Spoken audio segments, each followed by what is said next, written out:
much, and thank you for having me, and thank everyone for attending. So as I have no disclosures now,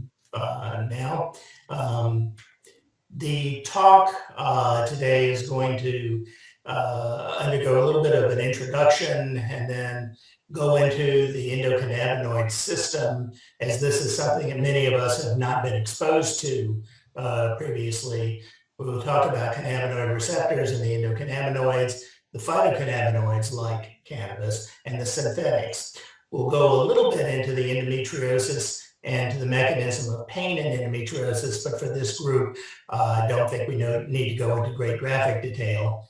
And then we'll look at the scale of the issue and the use of cannabis for treatments, and then wind up with some systematic reviews and analysis.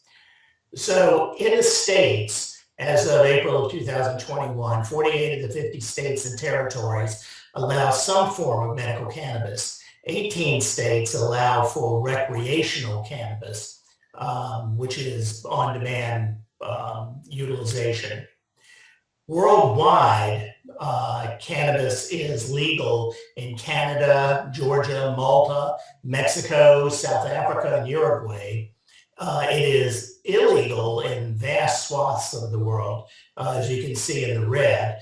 And in the medical use, if you look onto the right side there, the areas of Canada, Mexico, and I'll show the recreational use. And then medical use is also in large parts of South America, Australia, and the African Peninsula and Europe.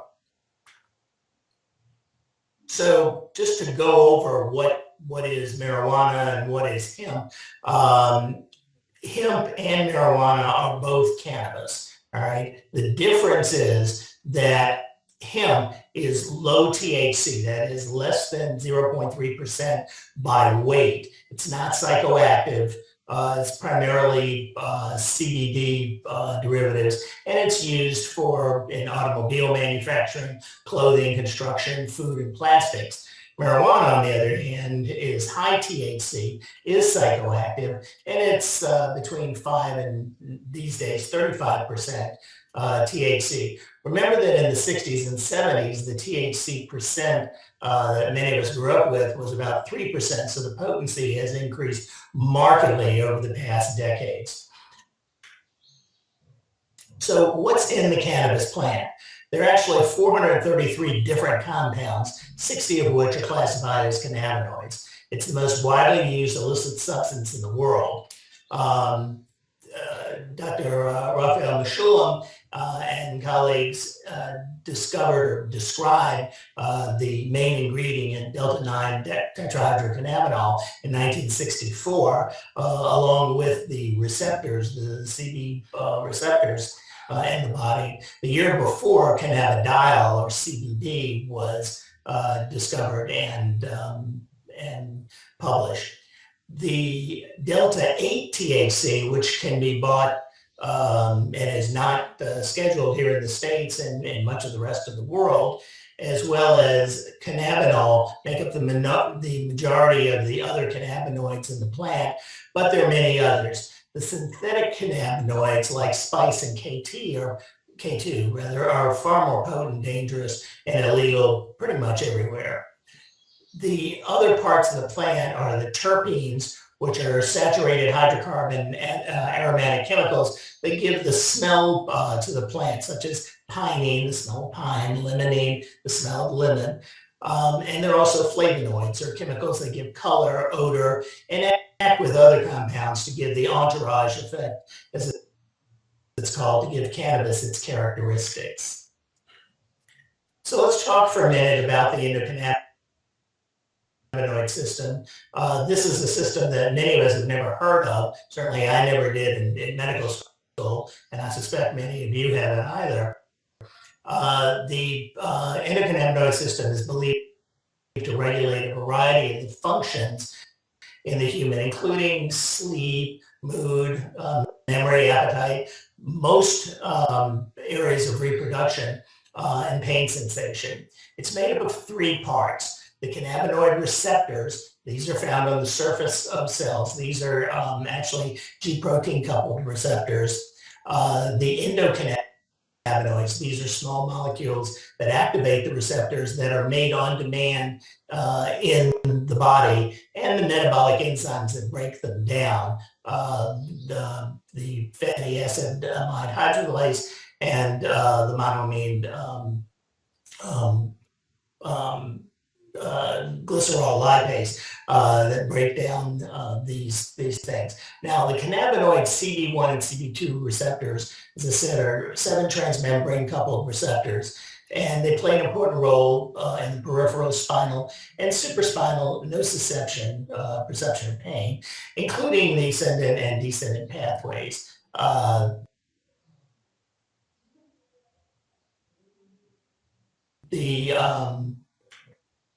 With this. So the primary receptors, I've said, are CB1 and CB2. CB1 is distributed throughout the central nervous system. There it mediates psychoactivity, pain regulation, memory, motor control. Its principal ligand is AEA or anandamide, which is made on site, and the receptors are observed more often on the GABA inhibitory neurons in the dorsal horn and expressed weakly in most excitatory neurons. The CB1 receptors are also present in multiple immune cells, such as macrophages, mast cells, and epidermal keratinocytes. CB2 receptors are found primarily at the periphery of tissues of the immune system, the hematopoietic cells, bone, liver, peripheral nerve terminals. The receptors are responsible for inhibition of the cytokine and chemokine release, neutrophil and macrophage migration, and contribute to slowing down of chronic inflammatory processes and modulate chronic pain. The principal endogenous ligand for CB2 is the 2-AG, or 2-arachidonyl glycerol. Now, the 2 endocannabinoids are both arachidonic acid derivatives. So anandamide is a partial agonist of the CB receptors. It's rapidly hydrolyzed by fatty acid amide hydrolase, or FA.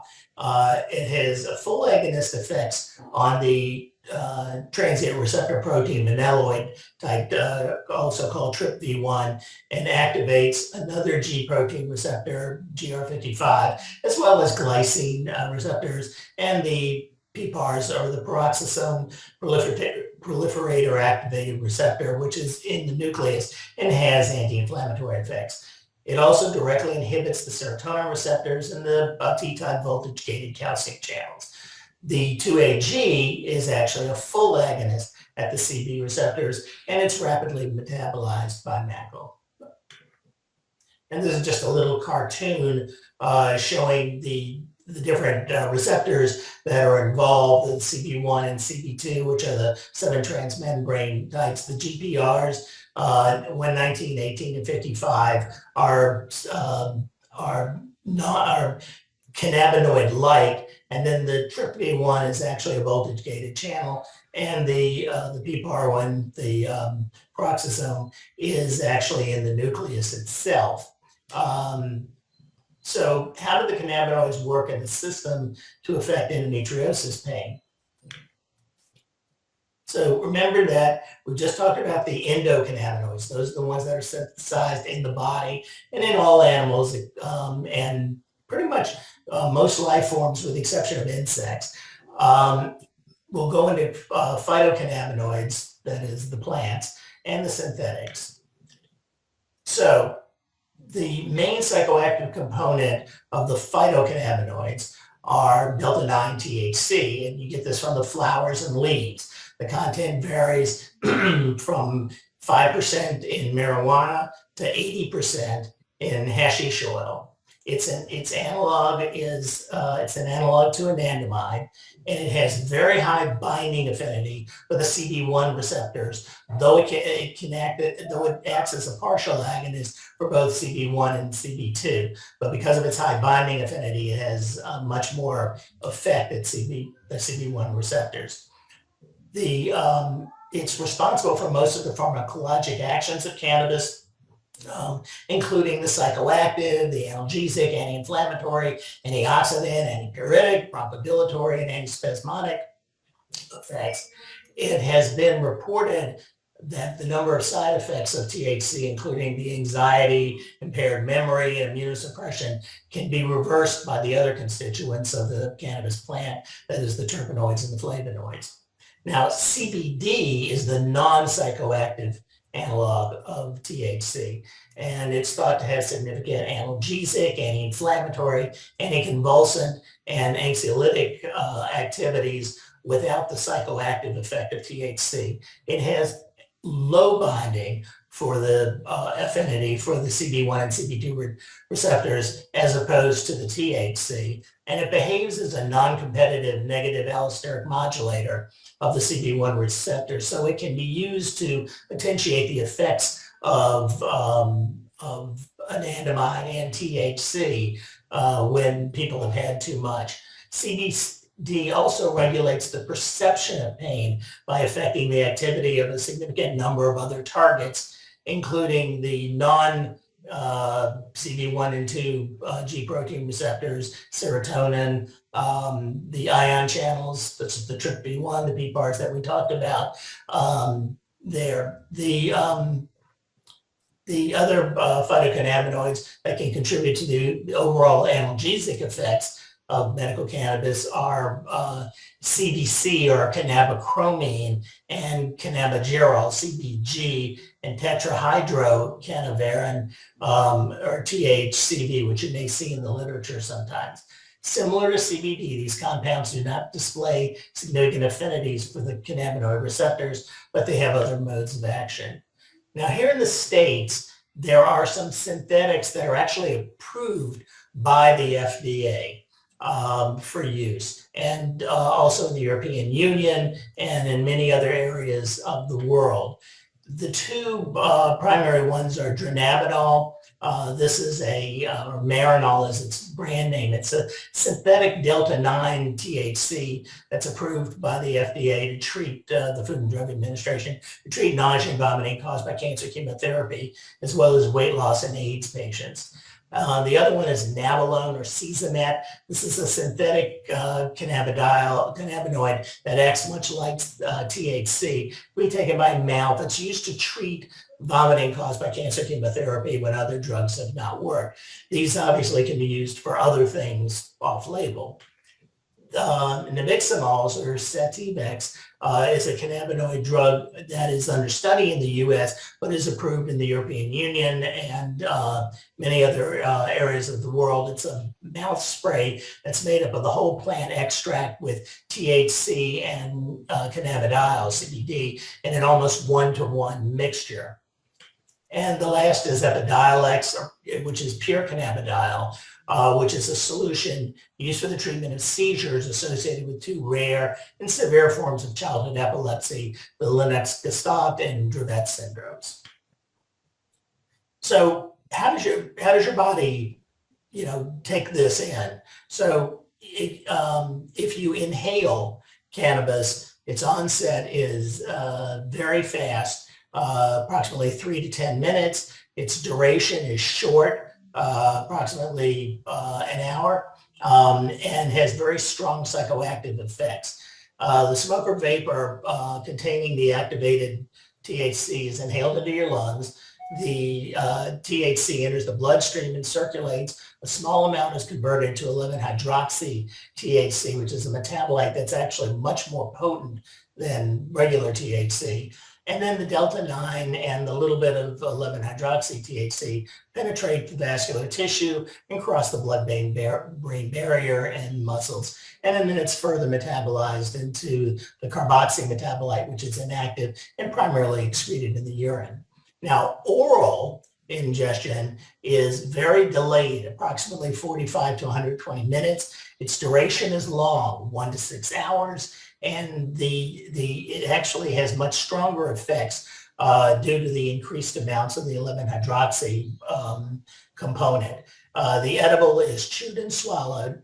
The delta-9 THC enters the liver, and undergoes first-pass metabolism, converting a large percentage to the 11-hydroxy-THC, and then the 11-hydroxy and what's left of the delta-9 penetrate the blood-brain barrier, the muscles, and it's further oxidized like the THC to the carboxy metabolite and excreted. The sublingual is sort of in between. It's mid-range. It's between 10 and 20 minutes. It lasts about an hour to 2 hours, and it's similar to inhalation there. It's dissolved under the tongue, penetrates the mucous membranes, gets into the bloodstream, and like THC, a small amount is converted to the 11-hydroxy-THC, and then it's goes into the bloodstream, and it's metabolized to the carboxy metabolite. Now, CBD is similar to THC with the primary oxidation as well as side chain oxidation. And like THC, the CBD is subjected to significant first pass metabolism. However, unlike THC, a large portion of the dose is excreted unchanged in the feces. It undergoes phase 1 metabolism, which consists of reduction, oxidation, hydrolysis reactions that generally convert lipophilic drugs into polar molecules for excretion, and phase 2 metabolism, which are conjugation reaction, which are catalyzed by transferases like glucuronidase to increase the polarity and help with excretion. So what's the mechanism of analgesia here? So the cannabinoids, both the endogenous that we talked about and the plant-derived, can act simultaneously on multiple pain targets, both centrally and peripherally. They reduce pain by acting on the non-CB1, CB2 receptors and the GPCR18 and also opioid and serotonin receptors. The cannabinoids can modulate nuclear receptors, like we talked about, the PPARs, and the TRPV1s. There's a variety of interactions between cannabinoid, opioid, and the TRPV1 receptors regarding pain modulation. Now, very rapidly with endometriosis, remember this is an estrogen-dependent inflammatory disease. It's estimated to affect about 10% of reproductive age women and up to 50% of those with infertility and pelvic pain. The endometriosis-associated pain is as complex as the disease itself, and it's well accepted that there's no correlation between the extent and the degree of pain symptoms. And it's classified as a benign disease process, but it does have malignant characteristics like adhesion to tissues, invasion, proliferation, and metastasis. Excuse me. As with other types of pain, endometriosis-associated pain can be nociceptive, that is occurring in response to a noxious stimuli. And we know that when you remove it by surgery, it certainly reduces the pain. It can be inflammatory pain, which is due to the response to tissue injury and resulting inflammatory processes, which may be acute or chronic, and neuropathic pain, which is produced by damage to or dysfunction of the neurons in the peripheral or central nervous system. And it becomes independent of the inciting event and leads to the chronic pain state. All of these are actually influenced by psychological stress, physical stress, and coping mechanisms of the individual patient. So what's the impact of this worldwide? This is a study from a couple of years ago, or actually 2011, where this group looked at the impact of endometriosis on quality of life and work productivity across 10 different countries. There were 1,400 premenopausal women aged 18 to 45 that were having laparoscopy for sterilization. They found that there's average delay of 6.7 years between the onset of symptoms and surgical diagnosis of endometriosis, and it was longer in countries that had state-funded health care as opposed to countries who did not. The physical health-related quality of life was significantly reduced in the affected women and compared to women with no endometriosis. And the affected women lost an average of 10.8 hours of work weekly due to reduced effectiveness while working. And there was the loss of productivity translated into significant cost per women week. So surgery has been the mainstay, followed by medical therapies that involve non-steroidal anti-inflammatory agents, oral contraceptives, or progesterone agents, and gonadotropin release hormone agonists. They've shown very poor efficacy over the years, despite their theoretic effectiveness. And the current treatments target only a limited number of steroidogenesis, angiogenesis, and growth factor targets, hence their limited effectiveness. The NSAIDs target the COX-1, COX-2, PPAR gamma pathways and involve primarily proliferation and apoptosis, which are not the primary pathways that lead to pain. So what do women do about this on their own to treat it, since our conventional therapies leave something to be desired? This is a group in Australian women from a couple of years ago. They did a cross-sectional online survey distributed by social media, and they got 484 valid responses. 76% of the women used self-care or lifestyle changes to treat endometriosis, and the most common were heat, rest, and meditation and breathing. For the group that used cannabis, which was about 13%, they rated the pain reduction with the use of cannabis as the most effective of all the interventions at 7.6 out of a scale of 10. And CBD oil was moderately effective at 6.33 out of 10. So they concluded the cannabis users report significant effectiveness for reducing endometriosis-related pain and related symptoms. However, the number of women using it is small, and the outcome self-reported. So because they used endometriosis websites for recruiting, they may have introduced some bias into this study. Another review article from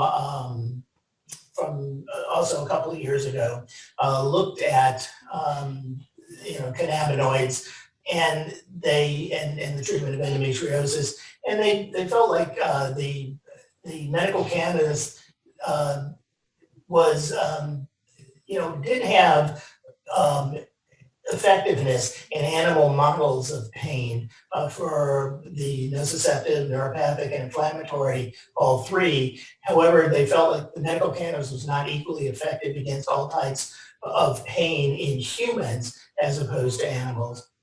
And then in general, the efficacy of medical cannabis in pain treatment is not completely clear due to limitations, mainly that most of the studies are short duration, small sample sizes, heterogeneous populations, and a range of dosages used. So in view of the limited effect size and the low but not unimportant risk of serious adverse events, more precise determination of the risk to benefit ratio for medicinal cannabis in pain treatment is needed to help establish evidence-based policy implementations.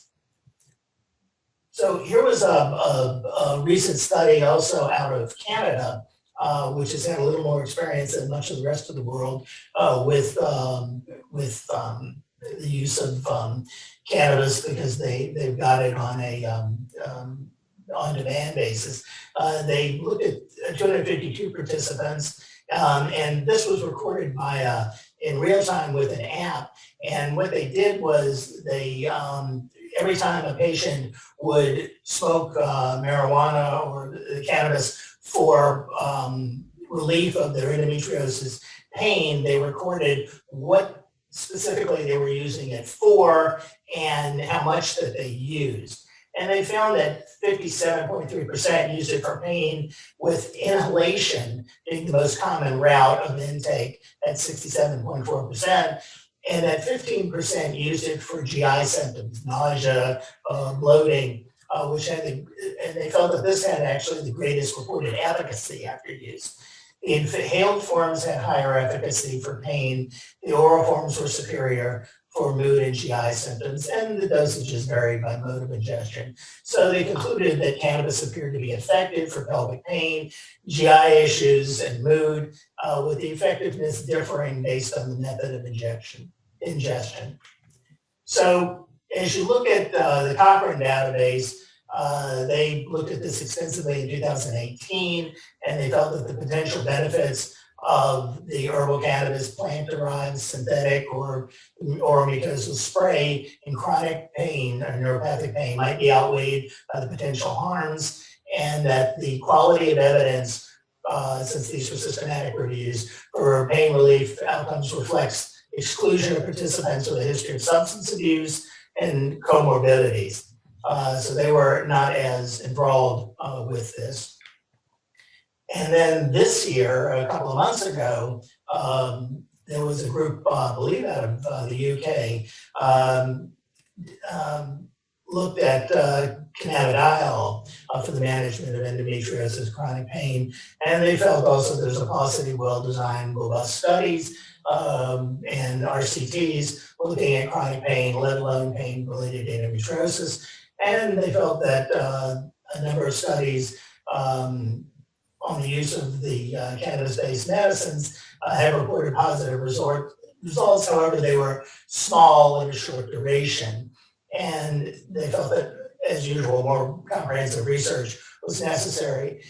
And that in addition, cannabis has the potential harm for the long term with possible association of cannabis use disorder, psychosis, mood disturbances, and exogenous cannabinoids may also have a detrimental impact on the embryonic implantation. It been shown to cross the fetal placental barrier in humans with significant effects noted on growth, neuronal development, and long-term immune function in the offspring. And so this leads to the question of suitability for cannabis-derived drugs in the patient population consisting primarily of reproductive age women, which is our endometriosis age group. So the disease process, lastly, of endometriosis is multifocal with genetic, environmental, hormonal, situational aspects that mark the line between endometriosis, which is a benign disease, and the cancer states. The molecular pathway inherent in the immune dysfunction that set the stage for the disease, the adhesion pathways, invasion, angiogenesis, oxidative stress, proliferation, anti-autophagy, and apoptosis paths, as well as fibrosis paths, yield this enigmatic disease with a significant worldwide disease burden. And then the combination of pathways offers an opportunity to explore novel pharmacologic interventions to help block the progression, such as cannabis, at multiple points, which may give way to better, less invasive treatments for the 10% plus of the world's female population. And though there are certainly theoretic reasons that cannabis should be effective in the treatment of endometriosis, establishment, progression, and pain, we're not at the stage of evidence-based medicine that we have proof of this. So I'll open